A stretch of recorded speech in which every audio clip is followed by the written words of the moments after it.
गोद भराई। सुबह सुबह का समय है। हर घर की तरह शर्मा निवास में भी वही हलचल चल रही है। अरे निधि बहू, अगर कान्हा जी का भोग लग गया हो तो जरा हमारे लिए भी चाय पानी और नाश्ता ले आओ।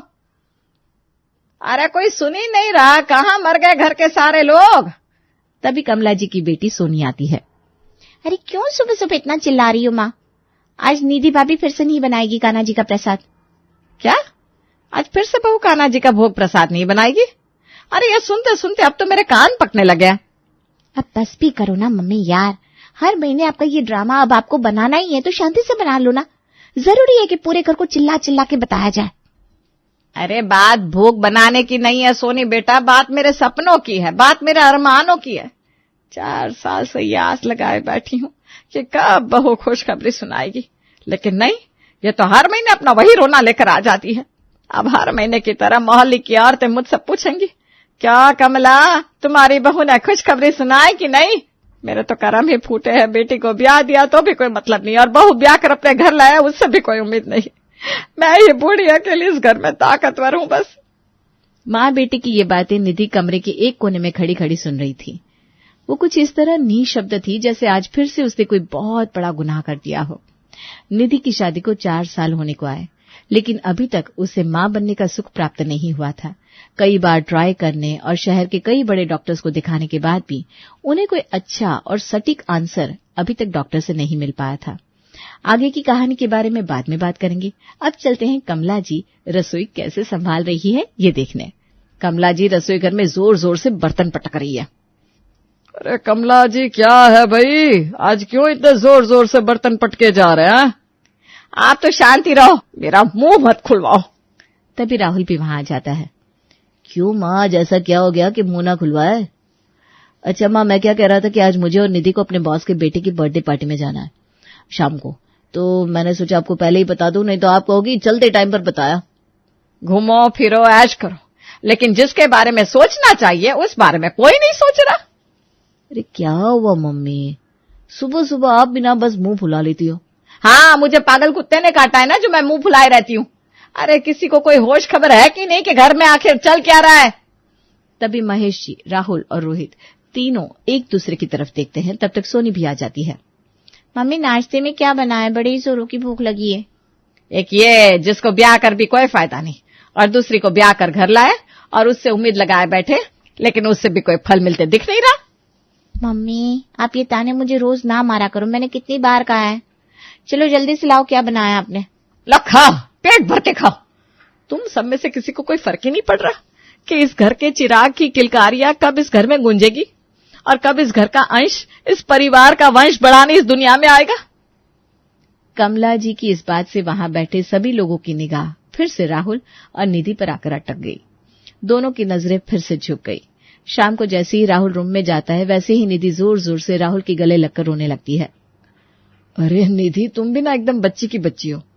अरे शादी को 4 साल हो गए, लेकिन क्या मजाल 16 साल से 1 महीने भी तुम्हारी उम्र बड़ी हो। निधि और जोर से रोती है।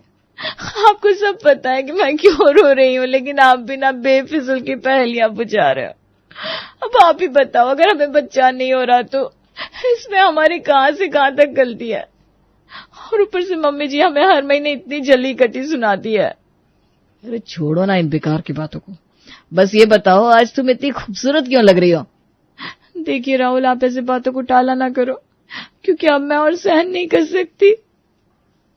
अच्छा चलो तुम ही बताओ निधि कि अब हमें क्या करना चाहिए, क्योंकि अब आगे की बातें मेरी भी समझ से बाहर है।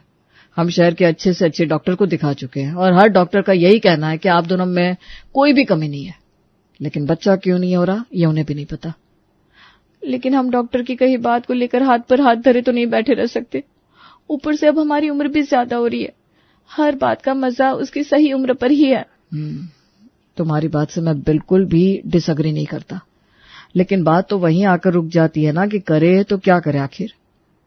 तो ये था शर्मा परिवार, जिसके बड़े बेटे और बहू निधि और राहुल को शादी के काफी सालों बाद भी बच्चा नहीं हो रहा था। कुछ दिनों बाद कमला जी किसी से फोन पर बात कर रही थी। अच्छा ठीक है बहन जी, हम जरूर आएंगे। ऐसे खुशी के मौके को हम कैसे छोड़ सकते हैं भला। अब हमारे घर में नहीं तो आपके घर में ही सही, किसी के घर में तो गूंजे किलकारी। हम तो दूसरों की खुशी में भी अपनी खुशी ढूंढते हैं भाई। कमला जी के फोन पर हो रही ये सारी बातें किचन में काम कर रही निधि के कानों में पूरी तरह पड़ रही थी। उसे समझ में आ रहा था कि आज फिर उसकी शामत आने वाली है। निधि कुछ सोच पाती उससे पहले सास कमला जी के पास बैठी ननद सोनी ने रेडियो की तरह अपना वही पुराना गाना बजाना शुरू कर दिया। क्यों मम्मी, किससे बात कर रही थी फोन पर? कौन था? मुझे तो लग रहा था कि वो अलीगढ़ वाली मौसी की आवाज थी। क्यों, सही कहा ना मैंने? हाँ हाँ, पूरी जिंदगी तूने बस इन्हीं बातों में तो अपना दिमाग लगाया है, और कहाँ किसी काम में दिमाग लगाती है तू? अगर किसी काम में दिमाग लगाया होता तो आज यहाँ ऐसे इस तरह मायके में नहीं पड़ी होती। मम्मी चुप रहो, आप भी ना बस वही पुराना आलाप लेकर बैठ जाती हो। अरे बताओ तो जरा, क्या कह रही है अलीगढ़ वाली मौसी जी? कुछ खुशखबरी आ रही है क्या उनकी यहाँ? सोनी ने मां की बात को काटते हुए चटकारा लेने के अंदाज में अपनी बात को रखा, जिससे उसे आज के लिए मिर्च मसाला मिल जाए और उसका आज का दिन कट जाए। क्योंकि उसे मां की दुखती रग का पता था कि अपनी बहू यानी कि निधि की बुराई में दोनों को ही परम आनंद की प्राप्ति होती थी। अब आगे सुनते हैं कमला जी की ज़बानी दास्तान बहू। अब क्या कहेगी तेरी मौसी, जो हर सास कहती है दुनिया को, और क्या? अरे हर सास के अपनी बहू की गोद भराई का समाचार दे रही थी कि उसकी बहू की गोद भराई है, अगले महीने सबको सब परिवार आना है। अच्छा माँ, ऐसा है क्या? लेकिन भैया की शादी को तो अभी पूरा 1 साल भी नहीं हुआ, बड़ी जल्दी गोद भराई आ गई भाभी की। हाँ तो क्या हुआ, 1 साल नहीं हुआ तो? अरे बच्चे होने के लिए बस 9 महीने चाहिए होते हैं, और कौन सा उनको अभी बच्चा हो गया? और भैया आजकल तो प्रभु कृपा से जिसको जितनी जल्दी बच्चा हो जाए बढ़िया ही है। अरे किसको जल्दी बच्चा करवा रही हो कमला बहन? अपनी बहू की कोई खुशखबरी है क्या? तभी एंट्री होती है कमला जी की पड़ोसन और सबसे करीबी सखी विमला जी की। दोनों की दांत काटे की दोस्ती थी सालों से, और अगल बगल में रहते थे। अब 2 बहनों जैसा प्यार था दोनों के बीच में। अरे विमला, तुम भी ना बस मजे लेने में आगे रहती हो। मेरी बहू की कोई खुशखबरी होगी तो क्या तुमसे छिपी रह जाएगी? बात तो तुम्हारी 100% सच है जीजी, पर अभी किस बात का जिक्र हो रहा था? अरे वो अलीगढ़ वाली मेरी चचेरी बहन है ना, उसकी बहू की गोद भराई का फंक्शन है, तो हम सबको बुलाया है, उसी के बारे में बात कर रहे हैं। अरे उनके यहाँ तो तुम लोग पिछले साल ही गए थे शादी में, बड़ी जल्दी आ गया फंक्शन। चलो बढ़िया है। तभी निधि डरते डरते विमला जी के लिए पानी लेकर आती है। वो इस समय विमला जी और अपनी सास कमला जी का सामना नहीं करना चाहती थी, क्योंकि उसकी कंडीशन न निगलते न उगलते वाली जो थी, तो उसे पानी लेकर तो आना ही पड़ा। बड़ी देर लगा दी निधि बहू पानी लाने में। हाँ आंटी जी, वो चाय बनने रखी थी ना, अभी लाती हूँ। इतना कहकर निधि जल्दी से पानी का ग्लास उठाकर चल दी। लेकिन ये क्या, आखिर वही हुआ जिसका उसे डर था। बहू, अब तुम भी लगे हाथ खुशखबरी सुना ही दो। देखो तुम्हारी मम्मी जी क्या कह रही हैं। जी आंटी जी। अरे वो क्या कहते हैं, कहीं फैमिली प्लानिंग वो सब तो नहीं कर रहे हो ना तुम लोग? आजकल के बच्चे ना बड़ा ही दिमाग लगाते हैं। 1-2 बच्चे करने कर लो, पर उसके लिए भी 50 नाटक नौटंकी करते हैं। एक हमारे जमाने में देखो 5-6 बच्चे तो सबको होते ही थे। नहीं आंटी जी, ऐसी कोई बात नहीं है। तो फिर कैसी बात है? अरे कोई दिक्कत परेशानी हो तो डॉक्टर को दिखाओ। जी। इतना कहकर निधि वहां से चली जाती है और किचन में जाकर जोर जोर से रोने लगती है।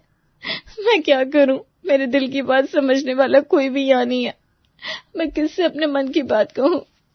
तभी राहुल घर आता है और वो निधि को ढूंढते हुए किचन में पहुंच जाता है और उसे रोते हुए देख लेता है। मैं समझ गया निधि, तुम आज फिर से रो रही हो ना, और बाहर जो महफिल जमी हुई है वही कारण है ना तुम्हारे रोने का। मैं अभी जाकर उनको सुनाता हूँ। निधि राहुल का हाथ पकड़ लेती है। नहीं राहुल, आप ऐसा मत करिए, मैं इस बात को और आगे नहीं बढ़ाना चाहती। निधि सबके लिए चाय लेकर बाहर जाती है। चाय तो बड़ी स्वाद बनाई है बहू तूने, 1 नंबर चाय है। हाँ, हमारी भाभी वैसे तो सब काम में होशियार है, बस एक कमी है। वो भी भाभी जल्दी पूरी कर देंगी। क्यों भाभी, सही कहा ना? मुझे जल्दी ही बुआ कहने वाला इस घर में लाओगी ना भाभी? अरे बातों बातों में जो बात बताने आई थी वो तो भूल गई मैं। कमला जीजी, वो मेरी बहू नेहा अभी ना कुछ दिन चढ़ गई है। अभी तो कुछ ही दिन हुए हैं, इसलिए बात मैंने अभी किसी को नहीं बताई, कॉलोनी में भी नहीं बताई। और आपके यहाँ से ये बात कहीं बाहर ना जाए, इसका ध्यान रखियो जीजी, है ना। गोद भराई में तो अभी खूब समय है, तब तक सबको बता ही देंगे। अच्छा चलो चलती हूँ जीजी। इधर निधि परेशान होकर अपनी माँ को फोन करती है और अपना मन हल्का करने के लिए उससे बात करती है। क्या हुआ निधि बेटा, तेरी आवाज ऐसी क्यों आ रही है? कुछ नहीं माँ, यूं ही मन नहीं लग रहा था तो सोचा आपसे बात कर लूं। अरे मेरी पागल बच्ची, तू अभी भी मुझे यूं बहलाएगी? माँ हूं तेरी। माँ अपने बच्चे की आवाज से उसकी परेशानी, उसका दुख समझ लेती है। इतना सुनते ही निधि जोर जोर से रोने लगती है।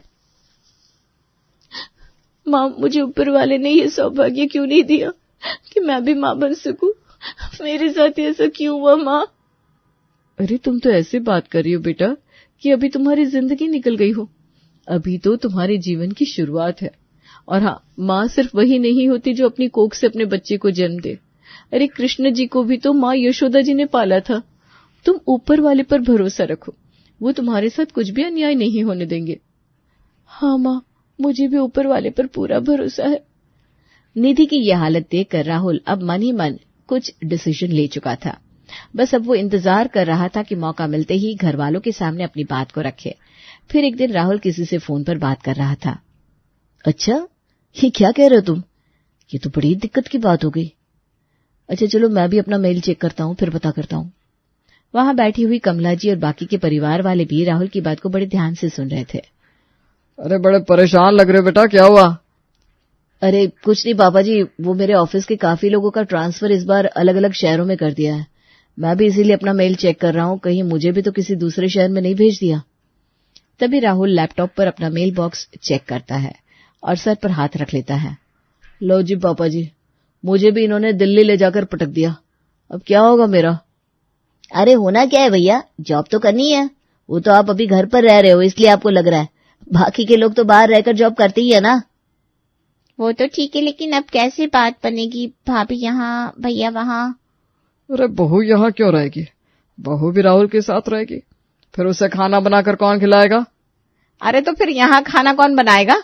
अब मुझसे इतना काम नहीं होता। हाँ वही तो मैं कहना चाह रही हूँ। दीदी, आप किस दिन काम करना सीखेंगी? इसी बहाने आप भी सीख जाएगी, जिससे आपकी भी पुनः ससुराल विदाई हो जाएगी कम से कम। ये लोग ना बस मेरे पीछे पड़े रहते हैं मम्मी, ये सब काम वाम मुझसे नहीं होगा। लेकिन अब जो होना था वो तो हो ही गया। राहुल निधि को लेकर दिल्ली रहने पहुंच गया। राहुल, मुझे एक बात बताओ जो मैंने अभी तक आपसे नहीं पूछी, कि ये ट्रांसफर के बारे में आपने मुझे कभी बताया नहीं। मैंने भी कॉर्पोरेट में काम किया है, कभी भी कोई कंपनी बिना किसी प्रायर इन्फॉर्मेशन के ऐसे आपका ट्रांसफर नहीं करती। हाँ निधि, तुम बिल्कुल सही कह रही हो, लेकिन मैंने उस टाइम तुम्हें इसलिए कुछ नहीं बताया क्योंकि तुम आने के लिए मना ना करो। ट्रांसफर के लिए मैंने ही अप्लाई किया था क्योंकि उस घर में तुम्हारी वो हालत मेरे से देखी नहीं जा रही थी। ये सुनकर निधि राहुल की गले लग जाती है। मैं सच में बहुत लकी हूँ राहुल, जो मुझे आपके जैसा लाइफ पार्टनर मिला। दिन बीतते जाते हैं। राहुल और निधि अपनी जिंदगी में बहुत खुश थे। उनके जीवन में अब किसी तरह का कोई दुख नहीं था। बस एक ही दुख था, और जिसे सास कमला जी कभी भूलने नहीं देती थी। समय समय पर वो निधि को ये एहसास करा ही देती थी कि उसके पास अभी तक कोई संतान नहीं है। फिर एक दिन, अरे माँ, अब तुम दादी बनने वाली हो, तुम्हारा प्रमोशन हो गया है। क्या? ये क्या कह रहे हो तुम? वही जो तुम सुन रही हो। हाय रे मेरे भगवान, मेरे तो कान ये सुनने को तरस गए थे। मुझे तो लगने लगा था कि मैं ऐसे ही ऊपर जाऊंगी, लेकिन मेरे कान्हा जी ने मेरी सुन ली। बेटा, अब बहू को लेकर घर कब आ रहा है? मम्मी, अभी यहीं के डॉक्टर से निधि का इलाज चल रहा है और डॉक्टर ने अभी ट्रैवल करने को मना किया है, इसलिए अभी तो हम नहीं आएंगे। बाद में हम आपको बताएंगे जैसा भी डॉक्टर कहेंगे। अच्छा अच्छा ठीक है, अभी मत आओ, लेकिन बहू की गोद भराई के समय तो यहाँ आना ही होगा। अरे अब मेरी बहू की गोद भराई है, मैं भी पूरे मोहल्ले और पूरी रिश्तेदारी को बुलाऊंगी। आखिर अब कमला भी दादी बनने वाली है। धीरे धीरे समय बीतता है और गोद भराई का दिन भी आ जाता है। शर्मा निवास में खूब चहल पहल है। घर मेहमानों से ठसाठस भरा हुआ है और घर में खूब हंसी ठिठोली चल रही है। तभी विमला जी की एंट्री होती है। देख लियो जीजी, मैं ना कहती थी, जल्दी तुम्हारे घर में भी किलकारी गूंजेगी। हाँ विमला, तुमने बिल्कुल सही बात कही थी। और गाते हुए दोनों गले लगकर डांस करने लगती हैं। हमारे घर आएगा एक नन्हा मेहमान, हमारे घर आएगा एक नन्हा मेहमान। तभी सोनी भी आकर उनके संग नाचने लगती है। अब निधि की गोद भराई की तैयारियां होने लगती है, उसकी रस्में शुरू हो जाती है। तभी सोनी की एक चीखती हुई आवाज सुनाई देती है। रुक जाओ सभी लोग, माँ भाभी ने हमारे परिवार के साथ धोखा किया है। ये माँ नहीं बनने वाली है, बल्कि ये माँ बनने का सिर्फ एक नाटक कर रही है।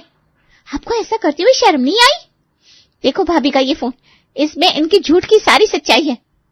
तभी राहुल बीच में आकर बोलता है, कैसा धोखा? और किसको धोखा दिया है निधि ने? अरे मैं उसका पति हूं और मुझे सब पता है, बस इतना ही काफी है। कमला जी जोर जोर से रोने लगती है। अरे मुझे तो बता देते बेटा। आपको बता देते? क्या बता देते माँ? आपने कभी किसी को अपने आगे कुछ बोलने भी दिया है?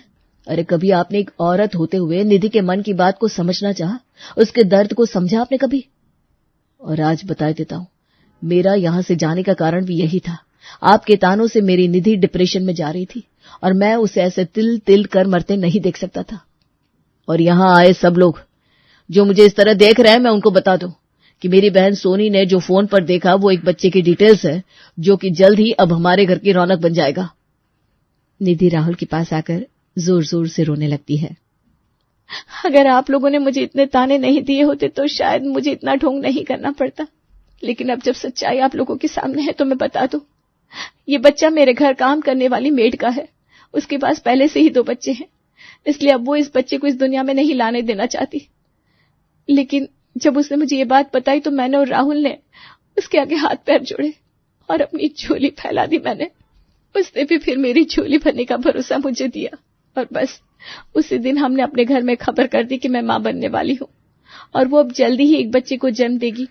उसके पेपर्स मैंने लीगली तौर पर तैयार करवा लिया है, जिसको हमारी ननद रानी ने अभी देख लिया और बाकी की कहानी आपके सामने है। लेकिन बेटा वो किसी और का खून होगा। अच्छा माँ, वो किसी और का खून? और आप तो कान्हा जी को मानती हैं, उनको किसने पाला था? मुझे बताएंगी माँ, क्या यशोदा उनकी सगी माँ थी? आज पूरी दुनिया में उनका रिश्ता एक मिसाल है माँ। राहुल की ये बात सुनकर वहां खड़े सभी की आंखों में आंसू आ जाते हैं।